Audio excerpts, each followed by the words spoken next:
Noon versus ngayon. Noon, kapag maganda, liligawan agad. Ngayon, kapag maganda, titigan mo na baka bakla. Noon, konti lang ang lalaking gwapo.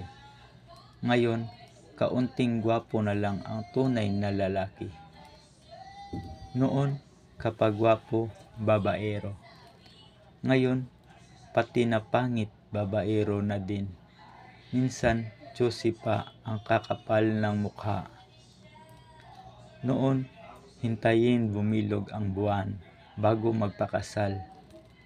Ngayon, hintayin bumilog ang tiyan bago magpakasal. Guys, please subscribe and share my channel. Salamat po. Ingat. God bless po kayong lahat.